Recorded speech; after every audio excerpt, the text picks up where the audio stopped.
अस्सलाम वालेकुम व्यूअर्स। आज की जो हमारी वीडियो होने वाली है वो पास्ट के ऊपर ही है। पास्ट की हम पहले 3 वीडियोस को डिस्कस कर चुके हैं, past indefinite, past continuous, past perfect. आज की जो हमारी वीडियो का टाइटल है वो है past perfect continuous tense. Basically इसकी जो 3 टाइप्स है, सिंपल, नेगेटिव और इंट्रोगेटिव, इनको हम डिटेल में अपनी प्रीवियस वीडियोस के अंदर शेयर कर चुकी हूँ। आज का जो हमारा मेन टॉपिक है वो है नेगेटिव इंट्रोगेटिव सेंटेंसेस को समझना और WH फैमिली इंट्रोगेटिव सेंटेंसेस को समझना। तो चलिए शुरू करते हैं। हमारा मेन टॉपिक है पास्ट परफेक्ट कंटिन्यूस टेंस। आज हम पास्ट परफेक्ट कंटिन्यूस टेंस को सीखेंगे। सबसे पहले अगर हम बात कर लें सिंपल की, तो हमें पता है कि इनके फॉर्मूलाज क्या क्या होते हैं। सबसे पहले हम रिकॉल कर लेते हैं ताकि हमारा कॉन्सेप्ट मजीद क्लियर हो जाए। सबसे पहले सिंपल सेंटेंस का फॉर्मूला होता है subject plus had plus been plus first form of verb plus ING plus since and for and object. आपको पता है कि जब भी हम लोग पास्ट परफेक्ट कंटिन्यूस की बात करते हैं तो इसके अंदर हमारे 2 सेंटेंसेस इकट्ठे आ जाते हैं, जिसके अंदर हमारा परफेक्ट वाला पोर्शन भी आ जाता है और कंटिन्यूस वाला पोर्शन भी आ जाता है। परफेक्ट के अंदर क्या होता है, परफेक्ट के अंदर कोई काम होने की निशानदेही की जाती है, यानी कि वो काम जो आप अपने पास्ट के अंदर कर चुके हैं उसका बताया जाता है। और कंटिन्यूस वो उसको हम बोलते हैं जिसके अंदर कोई काम मुसलसल होता रहे। तो कंटिन्यूस होने की वजह से इसकी जो उर्दू आइडेंटिफिकेशन है वो होगी रहा था, रही थी और रहे थे। अब कुछ बच्चे कंफ्यूज हो जाते हैं कि अगर इसकी भी उर्दू आइडेंटिफिकेशन रहा था, रही थी और रहे थे तो फिर जो पास्ट कंटिन्यूस थी उसकी भी मैंने यही बताई थी कि रहा था, रही थी और रहे थे। लेकिन इन दोनों टाइप्स के अंदर हमारे पास एक छोटा सा डिफरेंस आता है। डिफरेंस हमारे पास टाइम का आता है। जो आपके पास पास्ट कंटिन्यूस टेंस होता है उसके अंदर बेशक उसके एंड पे रहा था, रही थी और रहे थे ही आता है, लेकिन वो सिंपल टेंस होता है। लेकिन जब आप इसी रहा था, रही थी, रहे थे को आप डिस्कस करते हैं पास्ट परफेक्ट कंटिन्यूस टेंस में, तो इसके अंदर उर्दू सेंटेंसेस के एंड पे रहा था, रही थी, रहे थे तो आधा ही आना है। लेकिन उसके साथ आपको उर्दू में कोई ना कोई स्पेसिफिक टाइम गिवन होगा। जैसे वो कहेंगे कई दिनों से, कई सालों से, सुबह से, कल दोपहर से, शाम से, इस तरह का कोई ना कोई टाइम दे दिया जाएगा। लेकिन हमेशा इनके एंड पर रहा था, रही थी और रहे थे ही आएगा। क्यों? क्योंकि ये परफेक्ट और कंटिन्यूस को मिलाकर एक सेंटेंस बनाया गया जिसे हमने पास्ट परफेक्ट कंटिन्यूस टेंस बोलना है। तो इसके अंदर अगर हम बात करें हेल्पिंग वर्ब, हम लोग हैड यूज करेंगे क्योंकि हमें पता है कि जो पास्ट परफेक्ट में हमने हेल्पिंग वर्ब लगाया था वो भी हैड ही यूज किया था। बीन जो होता है हमारे पास कंटिन्यूस के लिए यूज किया जाता है। बीन, फर्स्ट फॉर्म और ING, जो ये तीनों वर्ड्स है ये तीनों इसकी कंटिन्यूटी को शो करने के लिए इस्तेमाल किए जाते हैं। हैड इसमें परफेक्ट का पोर्शन आ गया, been first form with ING इसमें हमारा कंटिन्यूस का पोर्शन आ गया। उसके बाद है जी सिंस एंड फोर। सिंस और फोर जो होता है इसलिए लगाया जाता है ताकि वो टाइम को इंडिकेट कर सके। सिंस हम तब यूज करते हैं जो इस चीज का हमें एग्जैक्ट पता है, यानी कि एग्जैक्ट अमाउंट ऑफ टाइम जब आपको दे दिया जाए, यानी कि आपको कहा जाए सुबह से, शाम से, कल दोपहर से, यानी कि वो टाइम जो आपको एग्जैक्ट गिवन हो, उसके अंदर आपके सुबह, दोपहर, शाम भी आ सकता है, आपके days of week, months of week, years आ सकते हैं, जितने भी सालों के नेम है, या आपके डेज ऑफ वीक आ गए, मंथ्स के नेम आ गए, या सिंपल आपको ईयर के बता दिया जाए कि 2010, 2020, इस तरह के जितने भी लफ्ज हैं, या कल दोपहर से, कल शाम से, इस तरह के लफ्ज आ जाए, उनके साथ हम लोग सिंस का इस्तेमाल करते हैं। जबकि जो फोर होता है, फोर हम लोग तब लगाते हैं जिस चीज का आपको एग्जैक्ट पता नहीं होता। जैसे कि कह रहे हैं कि 2 घंटों से, 4 घंटों से, कुछ दिनों से, कुछ सालों से। अब आपको नहीं पता कि वो कौन से कुछ साल हैं, आज से पहले वाले साल हैं, आज से बाद वाले साल हैं, यानी कि जिस चीज का आपको एग्जैक्ट नहीं पता वहां पर आप लोग फोर अप्लाई करेंगे, और जिस चीज का आपको एग्जैक्ट बता दिया जाए वहां पर आप लोग सिंस अप्लाई करेंगे। सेकेंड है हमारे पास नेगेटिव। नेगेटिव का structure same to same as it is रहना, बस हैड के बाद हमने नोट लगा देना, बाकी स्ट्रक्चर हमारा सेम रहेगा। सबसे पहले सब्जेक्ट आ जाएगा, फिर हैड हमारा हेल्पिंग वर्ब, फिर नॉट, नॉट नेगेशन को साइन को शो कर रहा है, been first form with ING, last पे हमारा सिंस फॉर एंड ऑब्जेक्ट। इसके अंदर सब्जेक्ट तो आना ही आना है। हैड हमारा हेल्पिंग वर्ब आ गया, नॉट नेगेशन को शो कर रहा है, been first form with ING हमारे कंटिन्यूस पोर्शन को शो कर रहा है, and since and for time के लिए यूज हो गया, लास्ट में हमारा ऑब्जेक्ट आ गया। सेंटेंसेस देख लेते हैं क्या होते हैं। इंट्रोगेटिव सेंटेंसेस बेसिकली किसी भी क्वेश्चन पूछने के लिए यूज किए जाते हैं। इनमें क्या होता है, सबसे पहले हमारा हेल्पिंग वर्ब आ जाता है हैड, उसके बाद हम यूज कर लेते हैं सब्जेक्ट, उसके बाद आ जाएगा been first form with ING, last पे हमारे पास आ जाएगा since and for and object and question mark. Basically इसमें क्या होता है, हमारा जो हेल्पिंग वर्ब होता है यानी कि हैड, उसको हमने बिल्कुल स्टार्ट में ले आना है, फिर हमने यूज करना है सब्जेक्ट, फिर देन नेक्स्ट यूज करना है been first form with ING, last पे हमने यूज कर लेना since and for and object. Had basically show कर रहा है परफेक्ट के पोर्शन को, been first form with ING show कर रहा है कंटिन्यूस को, and since and for time को इंडिकेट कर रहे हैं। सिंपल, नेगेटिव एंड इंट्रोक्टिव है। इन तीनों के ऊपर मैं डिटेल में वीडियो पहले भी शेयर कर चुकी हूँ, आप वहां से समझ सकते हैं। आज का जो हमारा मेन टॉपिक है वो होने वाला है नेगेटिव इंट्रोक्टिव सेंटेंसेस के ऊपर। नेगेटिव इंट्रोक्टिव सेंटेंसेस हम उनको बोलते हैं जिनके अंदर आपका नहीं वाला वर्ड भी आ जाता है और क्या वाला वर्ड भी आ जाता है। तो ऐसे सेंटेंसेस जिसमें आपका नेगेशन भी आ जाए और आपका क्वेश्चन वाला सेंटेंस भी आ जाए, उससे हम लोग बोल देते हैं नेगेटिव इंट्रोक्टिव सेंटेंस। सबसे पहले हम इसका स्ट्रक्चरल फॉर्मूला देख लेते हैं। इसका फॉर्मूला सेम टू सेम इंट्रोक्टिव वाला ही रहना है, लेकिन उसमें किसका इजाफा हो जाएगा, नॉट का। बाकी सेम स्ट्रक्चर वही रहना है जो इसका स्ट्रक्चर था। सबसे पहले हमारे पास हैड आ गया, फिर हमारे पास सब्जेक्ट आ गया। अब सब्जेक्ट के फौरन बाद आ जाएगा नोट। नोट किसको शो कर रहा है, नोट शो करते हैं नेगेशन को, यानी कि नेगेटिव को। उसके बाद हमारे पास बीन आ जाएगा, first form as it is ING, since and for, object and question mark. Simply हमने सब्जेक्ट के बाद नोट लगा दिया, बाकी हमारा फॉर्मूला सेम टू सेम वही रहा जो इंट्रोक्टिव का था। सबसे पहले हमारा हैड आ गया, हैड हमारा हेल्पिंग वर्ब है, फिर सब्जेक्ट आ जाएगा, फिर नोट नेगेटिव साइन को शो करने के लिए, been first form with ING continuous को शो करने के लिए, सिंस एंड फॉर टाइम के लिए, लास्ट में हमारा ऑब्जेक्ट एंड क्वेश्चन मार्क। अब हम इसकी एग्जांपल समझ लेते हैं ताकि हमारा कॉन्सेप्ट मजीद क्लियर हो जाए। एग्जांपल आपको गिवन है, क्या वो ये किताब खत्म करने से पहले कई दिनों से नहीं पढ़ रही थी। अगर आप इस सेंटेंस के अंदर देखें, आपको इसके अंदर दो चीजें दिखाई दे रही हैं। एक तो आपको दिखाई दे रहा है कई दिनों से। कई दिनों से तो आपको इंडिकेट कर रहा है कि फॉर मेनी डेज, क्योंकि कई दिन है तो इसका मतलब है कि ये आपके सिंस एंड फॉर के लिए यूज हो गया। अब इसके अंदर आपको एक और जुमला भी नजर आ रहा है, से पहले।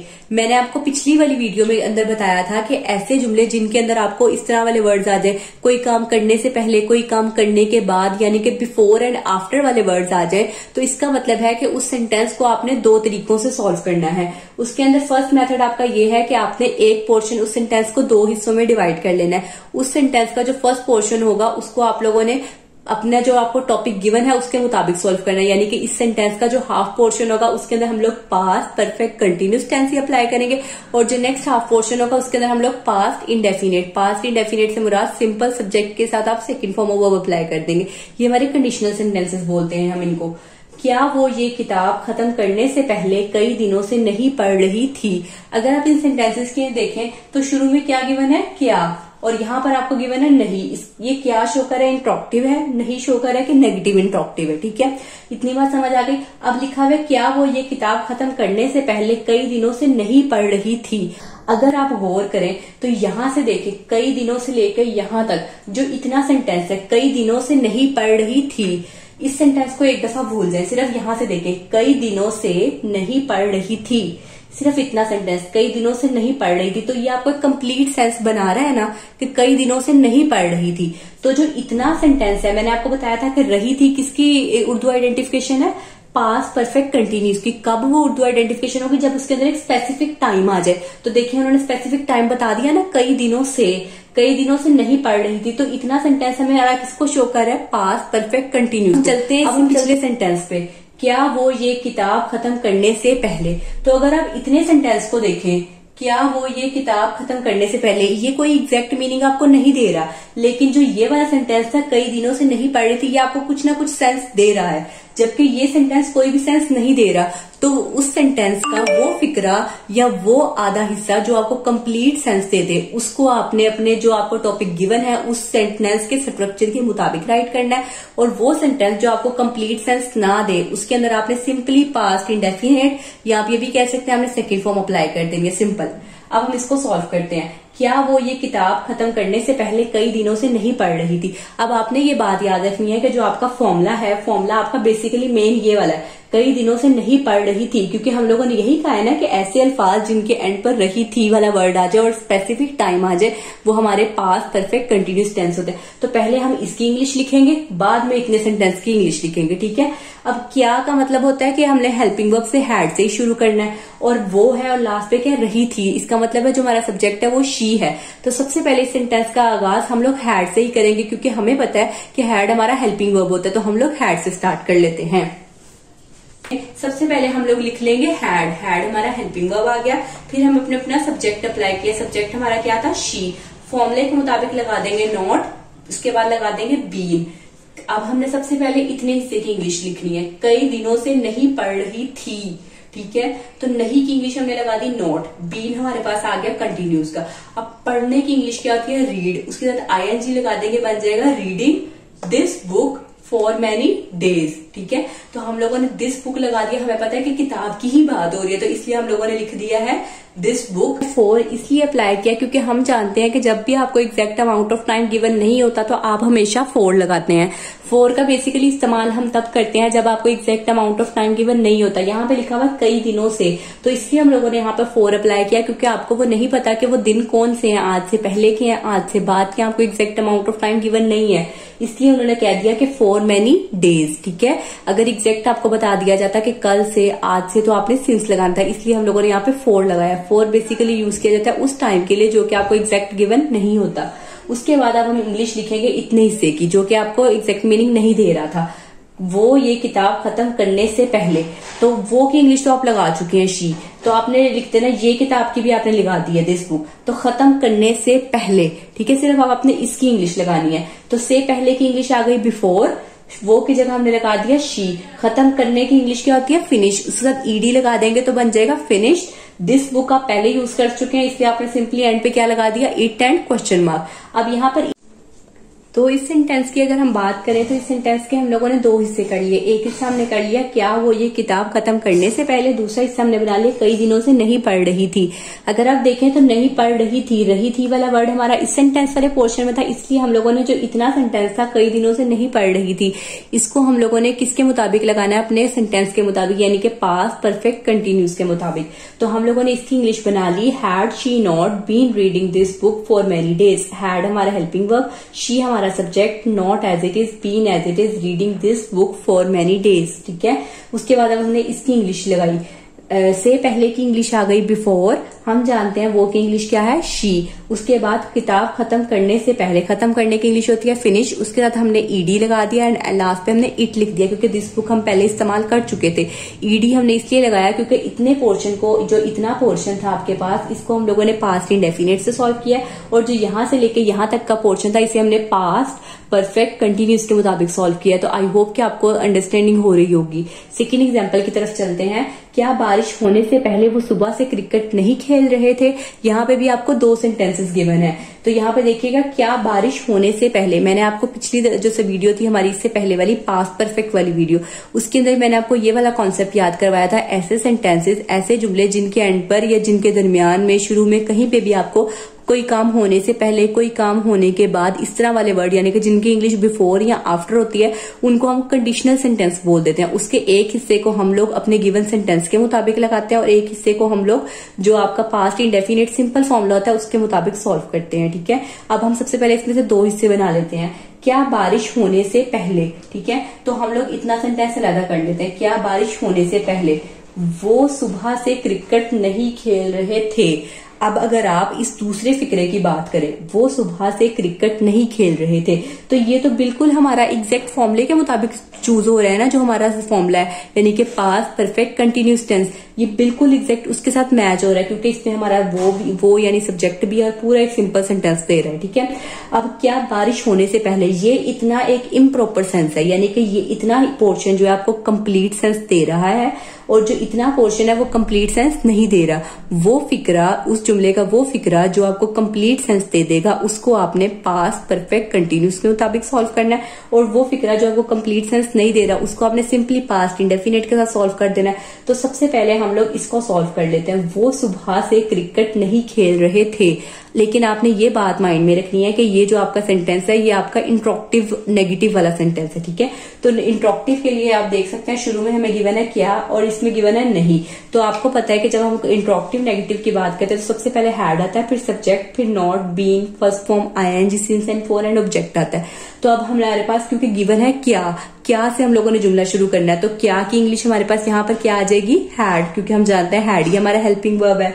तो आप देख सकते हैं यहाँ पे जो हमारा वो है गिवन है सब्जेक्ट गिवन है वो, लास्ट पे क्या गिवन है? रहे थे, यानी कि ज्यादा लोगों की बात हो रही है, तो इसको हम कंसीडर कर लेते हैं कि ये दे है, ठीक है। तो आप लोगों ने दे आपका सब्जेक्ट चूज कर लेना है और आपके पास जो क्या की इंग्लिश क्या आ जाएगी? हैड। अब हैड हमारा हेल्पिंग वर्ब है। उसके बाद हम अप्लाई करेंगे अपना सब्जेक्ट हमारा यहाँ पर क्या गिवन है? वो रहे थे, यानी कि ज्यादा की बात हो रही है तो दे लगा देंगे, फॉर्मूले के मुताबिक लगा देंगे नॉट, फिर लगा देंगे बीन। वो सुबह से क्रिकेट नहीं खेल रहे थे, खेलने की इंग्लिश होती है प्ले, उसके बाद आईएनजी लगा देंगे, बन जाएगा प्लेइंग क्रिकेट। अब सुबह से, इसके अंदर जो आपको टाइम गिवन है वो गिवन है सुबह से। अब यहाँ पर आपको एग्जैक्ट अमाउंट ऑफ टाइम बता दिया गया कि आज सुबह की ही बात हो रही है, तो इसलिए हम लोगों ने यहाँ पे लिख दिया कि सिंस मॉर्निंग।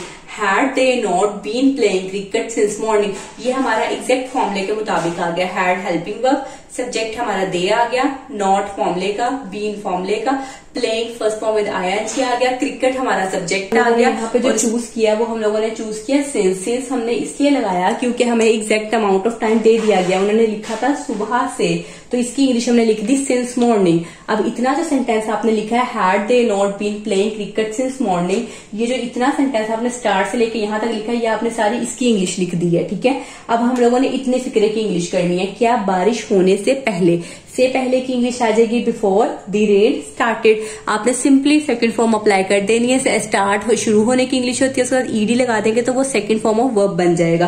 तो सिंपली आप लिख देंगे बिफोर द रेन स्टार्टेड। इसके अंदर सिंपल कॉन्सेप्ट यही है कि ऐसे जुमले जिनके अंदर आपको होने से पहले, कोई काम होने के बाद, इस तरह यानी कि बिफोर आफ्टर वाला वर्ड आ जाए, उस सेंटेंस के आपने 2 पार्ट्स कर लेने हैं। एक पार्ट के अंदर आप लोगों ने सिंपल पास्ट इंडेफिनिट अप्लाई कर देना, जो फिक्रा आपको कंप्लीट सेंस नहीं देगा, और वो फिक्रा जो कंप्लीट सेंस दे रहा है उसको आपने अपने सेंटेंस की कंडीशन के मुताबिक अप्लाई करना है। अगर वो सिंपली पास्ट परफेक्ट है तो पास्ट परफेक्ट वाला फॉर्मूला अप्लाई हो जाएगा, और अगर वो पास्ट परफेक्ट कंटिन्यूस है तो पास्ट परफेक्ट कंटिन्यूस वाला फॉर्मूला उस पर अप्लाई हो जाएगा। सिंपल। अब हमारे पास बन गया, क्या बारिश होने से पहले वो सुबह से क्रिकेट नहीं खेल रहे थे? Had they not been playing cricket since morning before the rain started. अब हम लोगों ने यहां से लेके इतने जुमले में सिंपली हम लोगों ने यही वाला फॉर्मूला अप्लाई किया। उसके बाद बिफोर द रेन स्टार्टेड इतने पोर्शन पे हम लोगों ने पास्ट इंडेफिनिट का फॉर्मूला अप्लाई किया। तो ये दोनों एग्जांपल्स जो थी हमारे पास नेगेटिव इंट्रोगेटिव सेंटेंसेस थी। आई होप कि आपका कॉन्सेप्ट थोड़ा थोड़ा बिल्ड होना शुरू हो गया है। आगे मजीद हम एग्जांपल्स करेंगे तो इंशाल्लाह आपका कॉन्सेप्ट और ज्यादा क्लियर हो जाएगा। तो ये हमारी पास्ट परफेक्ट कंटिन्यूस की नेगेटिव इंट्रोगेटिव सेंटेंसेस का पोर्शन था। I hope you will understand well. Thanks for watching.